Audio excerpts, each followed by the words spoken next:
India பல வகையில் பேரழகு. உலகின் பழமையான நாகரிகங்களில் ஒன்றாகும். பல மொழிகள், பல மதங்கள், பல்வேறு கலாச்சாரங்கள் இணைந்ததுதான் இந்தியா. இந்தியா செழிப்பான தேசம். எல்லா கனிம வளங்களும் இயற்கை செழிப்பும் உள்ள தேசம்.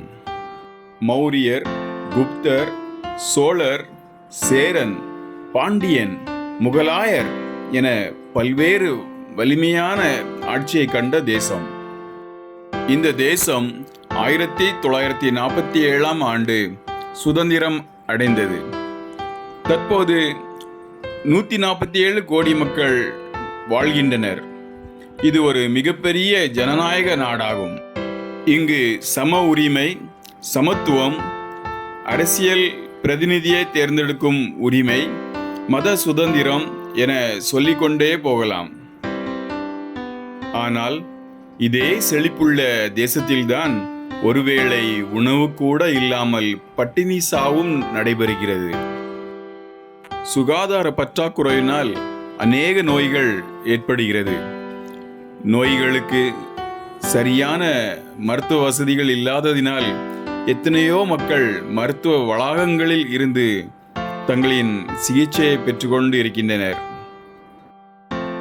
படிப்பதற்கு வசதி இல்லாததால் தேசம் முழுக்க சிறுவயது கூலியாட்கள் அடிமைகளாக நடத்தப்படுகின்றனர். அநேக பகுதிகளில் தங்கள் வாழ்க்கைக்காகவும் வயிற்றுக்காகவும் கட்டாயத்தின் பேரிலும் தங்கள் உடலை விற்று வாழும் விலை மாதர்கள் ஏராளம். வீடுகள் இல்லாமல் ரோட்டு ஓரங்களில் வாழும் ஏழைகள்தான் எத்தனை ஆயிரம். இந்த தேசத்தில் திருட்டுகள் அதிகம். காரணம், மக்கள் போதைக்கு அடிமைகளாக இருக்கின்றனர். போதைக்கு சிறுவர், பெரிய, ஆண்கள், பெண்கள் என்று அனைவரும் குடித்து வெறித்து இருக்கின்றனர். ஒரு நாளைக்கு சராசரியாக 70 முதல் 75 பெண்கள் கற்பழிக்கப்படுகின்றனர். அதேபோல் ஒரு நாளைக்கு சராசரியாக 70 முதல் 80 கொலைகள் நடைபெறுகின்றன. சுவிசேஷம் அறியப்படாததினால் இன்னும் மூட நம்பிக்கை, மாந்திரீகம், நரபலிகள், தேவதாசி முறைகள் இன்றும் கண்ணுக்கு தெரியாமல் நடந்து கொண்டேதான் இருக்கிறது.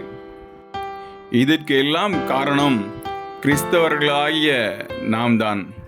நமக்கு கொடுத்த கடமையை நாம் நிறைவேற்றாமல் இருக்கிறோம். சுவிசேஷத்தை அறிவிக்காமல் நாம் முடங்கி கிடக்கிறோம். இது நாம் செய்யும் மகா பெரும் குற்றம். இயேசுவே, எங்களை மன்னியும். நீர் கொடுத்த கட்டளையை நிறைவேற்றாமல் நாங்கள் இருந்தோமே, ஆனால் எங்களை மன்னியும். சுவிசேஷத்தை அறிவிப்பதற்கு எங்களை ஊக்குவியும். எங்கள் தேசம் அழிந்துவிடாமல் இரட்சியும். இயேசுவே, எங்கள் தேசத்தை ஆசீர்வதியும்.